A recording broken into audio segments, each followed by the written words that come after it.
রাত জেগে ছোট বাচ্চা সামলে একজন সুগৃহিণীই পারে সংসারের সব কাজ হাসি মুখে করতে।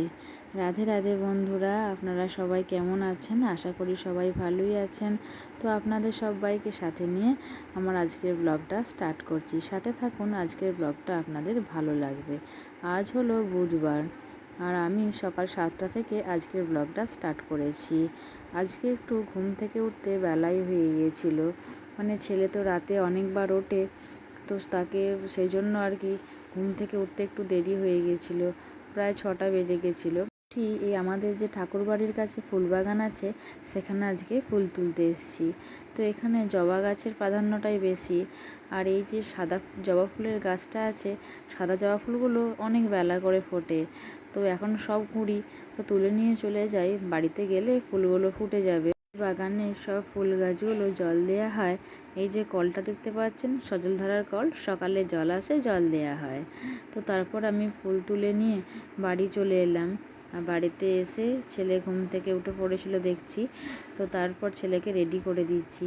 তো সকালবেলায় ছেলেকে খাইয়ে দিয়েছি। আর আমি ছেলেকে সবসময় বাড়ির তৈরি খাবারই খাওয়াই, বাইরের কোনো খাবার খাওয়াই না।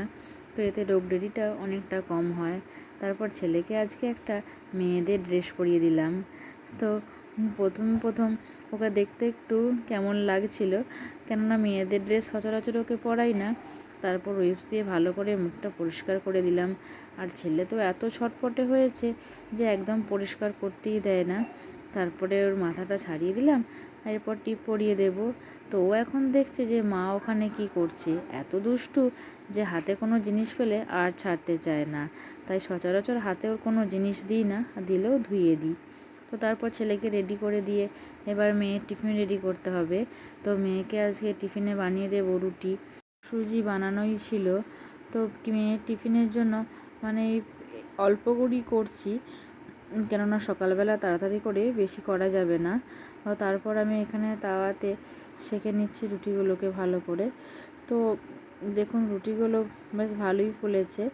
আর এই দুটো রুটি মেয়ের টিফিনে ভরে দেব। তো মেয়ে দুটোর বেশি খায় না। সকালবেলাটা একটু তাড়াতাড়ি হয়, মানে ঘুম থেকে উঠতে দেরি করলে একটু বেশি তাড়াতাড়ি হয়। মেয়ের স্কুলের টাইম হয়ে গিয়েছিলো, সেজন্য একটু বেশি তাড়াতাড়িতে ছিলাম।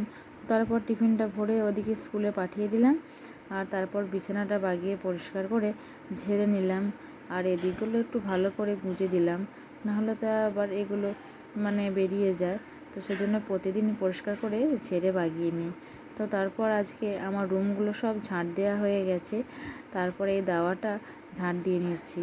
আর এই দাওয়াটা তো মানে প্রতিদিন ধুলেও এত রোজকার ধুলো, মানে প্রচণ্ড ধুলো হয়।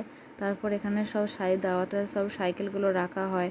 তো আমাদের বাড়িতে তো মানে ওর বাবার, জেঠুর, তারপরে ওর কাকার সবারই সাইকেল আছে। তো সবাই বাজারে যায় আর এনে এখানে সাইকেলগুলো রাখে, সেজন্য যেন একটু বেশি নোংরা হয়। আর মেয়ের সাইকেলটা এই কদিন চালায়নি, তো এখানেই রাখা আছে। তো মা ওই মাটির ঘরগুলো ঝাড় দিচ্ছে, আর আমি এই পাকা ঘরগুলো সব ঝাড় দিয়ে আর দাওয়াটার উঠোনটা ঝাড় দিয়ে দিচ্ছি। তো মানে মাটির বাড়িগুলো মা রোজই দেয়, আমার ওগুলো দেওয়ার সময় হয় না। তো যেদিন যেমন সময় পাই বিকালের দিকে হয়তো আমি ঝাড় দিয়ে দিলাম, তখন মা হয়তো বাইরেটা দিল। তো এভাবেই আমরা অল্টারনেশন করে ঝাড়টা দিয়ে দিই। মানে আমাদের এত ভারী ঘর যে ঝাড় দিতেই মনে হবে যেন মানে সারা দিন লেগে যাবে। তো মা আর আমি অল্টারনেশন করে ঝাড়টা দিয়ে দিই। তো তারপর ঝাঁট দেওয়া হয়ে গেলে এগুলো সব মুছে নিচ্ছি।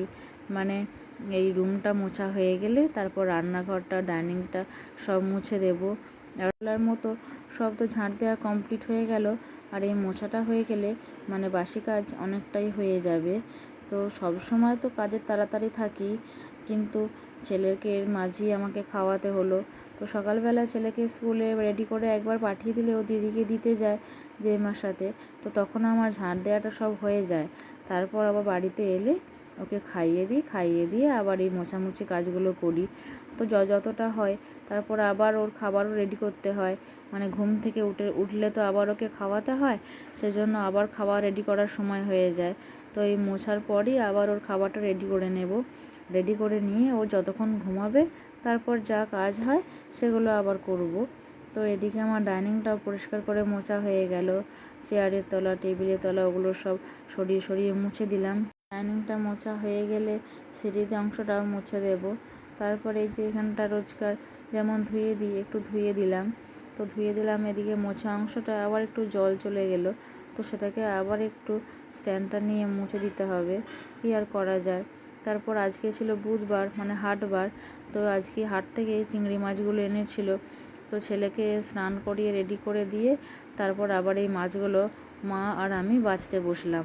অনেকগুলো মাছই ছিল, তো মায়ের একা বাছতে দেরি হবে, সেজন্য মা আর আমি দুজনে মিলেই বাছছি। আর কি আমরা মানে আমাদের বাড়িতে তো সবই বেশি বেশি, সেজন্য বেশিরভাগ কাজই দুজনে মিলে করলে তাড়াতাড়ি হয়ে যায় আর কি। তো সেই জন্য মা আর আমি এদিকে মাছগুলো বেছে নিচ্ছি। আর আমার মেয়ে চিংড়ি মাছ খেতে খুব ভালোবাসে, সেই জন্য ওর বাপি বিশেষ করে হাটের বাড়ি চিংড়ি মাছ পেলেই নেয়। আর অন্যান্য মাছও হয়, আর আমাদের বাড়িতে তো ডিম আর রান্না হয় না, সেজন্য মাছটাই বেশিরভাগ হয়। তো তাও সব দিন হয় না, মানে বৃহস্পতিবার আর শনিবার আমরা বাড়ির সবাই নিরামিষ খাই। তো এই দুদিন বন্ধ, বাকি সব যে সপ্তাহে দিনগুলো আছে সেগুলোতেই মাছ হয়। তারপর দেখুন এই যে চিংড়ি মাছগুলো আছে এগুলো খোলাগুলো বেশ বেশ ভালো করে ছাড়িয়ে যে শিরের দিকে নোংরাটা আছে এটা একটু ভালো করে বেছে না ফেলে দিলে পরিষ্কার হয় না। আর এই একটা একটা করে বাছতে গেলে খুব দেরি হয়। তো তারপর আমি স্নান সেরে নিলাম। তো এত তাড়াতাড়ি আজকে আমাকে স্নানটা করতে হলো, মানে ছেলে আজকে কাপড়ে এবং বিছানাতে পটি করে ফেলেছে, সেজন্য আরও কাজ ছিল, সেগুলো আর সারা হলো না। তাড়াতাড়ি করেই স্নানটা সারা হয়ে গেল। তো তারপর যে ছেলের মেয়ের সব জামা কাপড় ছিল সেগুলো সব কেচেছি, আমার কাপড় ছিল সেগুলো সব কেচে এখন রোদে দিয়ে দিলাম। আর মেয়ের স্কুল ড্রেসটাও ছিল, মেয়ের কালকে সকালে আবার স্কুল আছে, সেজন্য রোদে না দিয়ে দিলে টপ করে শুকোবে না কো। তো তারপর ওর বাপি মানে বাজার থেকে চলে এসছে, একটু আগেই এলো। তারপর এই যে আমাদের গরুগুলোকে খেতে দিতে যাবে, সেজন্য একবার বসলো, মানে আমার সঙ্গে কিছু কথা বলছিল, মানে কি বলছিল সেটা আমার এখন আর মনে নেই। তো তারপর আমার এদিকে সব জামা কাপড়গুলো মেলা হয়ে গেল। তো আমার আগের ভিডিওয়ে কফি ব্লগ থেকে দিদি ভাই কমেন্ট করেছেন, তো আমার ভিডিও ভালোবেসে দেখার জন্য অসংখ্য অসংখ্য ধন্যবাদ সবাইকে, যারা আমার ভিডিও রোজ দেখেন। তো বন্ধুরা আমার এদিকে তো সব মেলা হয়ে গেল। তারপর আবার এই যে বেডশিটটাও চেঞ্জ করতে হলো, কেননা ছেলে বিছানাতে পটি করে ফেলেছিল। তো সেই জন্য আবার বিছানার বেডশিটটা আগের বেডশিটটা কেচে দেওয়া হলো, আর এটা পরিষ্কার করে মানে বিছিয়ে দিলাম আর বেশ ভালো করে গুজে দিচ্ছি। আর এই বেডশিটটা না একটু বড়, বেশ সুবিধাই হয়, এদিকে অনেকটা করে গুজে দিলে বেশ বেরোয় না। আর এই যে এক একটা বেডশিট কী হয়, আমাদের খাটটা তো অনেক বড়, ছোট হয়ে যায়, তো তখন এগুলো আর গোজা যায় না, তখন প্রাইস বেরিয়ে যায়। তো তারপর আমি মানে বেডশিটটাই আগে পেতে নিলাম, তারপর এখানে চুল ছাড়িয়ে নিলাম। তো চুলটা ছাড়িয়ে নিয়ে এবার সিঁদুর পরে নেব। তারপর ঠাকুর প্রণাম করতে আমি ঠাকুর ঘরে চলে এলাম। আর স্নান করে মানে ঠাকুর প্রণাম না করলে হয় না, আর আজকের পুজোটা বড় মাই করেছে, আমি করতে সময় পাইনি। তো তারপর ঠাকুর প্রণাম করে নিয়ে আমার গোপাল সোনাকে আমি একটু আদর করে নেব, মানে প্রতিদিনই স্নান করে আমার গোপাল সোনাকে একবার করে কোলে নিই আর আদর করে নিই, কেননা সারাদিন তো আর সময় পাই না ওকে কোলে নেওয়ার। তো তারপর আপনাদের সঙ্গে শেয়ার করে নিই আজকে আমাদের কি রান্না হয়েছিল। তো আজকে রান্না হয়েছিল শাক ভাজা, ঢ্যাঁড়স ভাজা, মুসুরির ডাল, পটলের তরকারি আর চিংড়ি মাছের মশলা। তো দিনে ডাইনিংটা ঝেড়েছিলাম, তো ডাইনিংটা ঝাড়ার পর এগুলো আর মানে কালকে মুছতে সময় পাইনি, তো সেজন্য আজকেই স্নান করার আগেই ভেবেছিলাম মুছে নেব, কিন্তু ওই যে বললাম ছেলের জন্য সকাল সকাল স্নান করে নিতে হলো। তো ছেলেকে স্নান করিয়ে দিয়ে তো ওকে খাইয়ে দিয়েছি, তো এখন হাতে অনেকটাই সময়, তো সেজন্য ভাবলাম এগুলো একটু পরিষ্কার করে মুছে দিই, মানে এই স্টিলগুলো তো ধুলো বসে যায় না, পরিষ্কার করলে হয় না। আর প্রতিদিন তো এটা মোছার সময় পাই না, মানে উপরের টেবিলটা তো আমি রোজই মুছি, কিন্তু এই নিচেটা রোজ মোছার সময় পাই না। তো এই জন্য স্টিলটা একটু পরিষ্কার করে নিলাম। তো এগুলো পরিষ্কার করে নেওয়ার পর যে দরজার স্টিলগুলো আছে সেগুলোও মুছে নেব, কেননা কালকে ঝাড়ার পর এগুলো তো ধুলো নোংরা পড়েছে, আর কালকে তো মোছার সময় পাইনি, তো এগুলোও একটু করে মুছে পরিষ্কার করে নেব। তো এগুলো পরিষ্কার করা হয়ে গেলে আবার যে সিঁড়ির দিকে স্টিলগুলো আছে সেগুলোও মুছে দিচ্ছি একটু করে। আর এইগুলো না রোজকার একদম মুছতে সময় পাই না, তবে সপ্তাহে চেষ্টা করি একবার করে মোছার। মানে বৃহস্পতিবারে তো সিঁড়িটা মোছা হয়, সেদিনই চেষ্টা করি এগুলো একটু করে মুছে নিতে। আর এইগুলো কি বলুন, মানে রোজ না মুছলে এত ধুলো পড়ে যায়, আর সাদা হয়ে থাকলে দেখতে খুব বিচ্ছিরি লাগে। আর একটু করে মুছে দিলে বেশ সুন্দর চকচক করতে থাকে। তো তারপর আমার এই ওপরের দিকে স্টিলটা মোছা হয়ে গেল, আর এই নিচের দিকে স্টিলটাও একটু মুছে দিচ্ছি।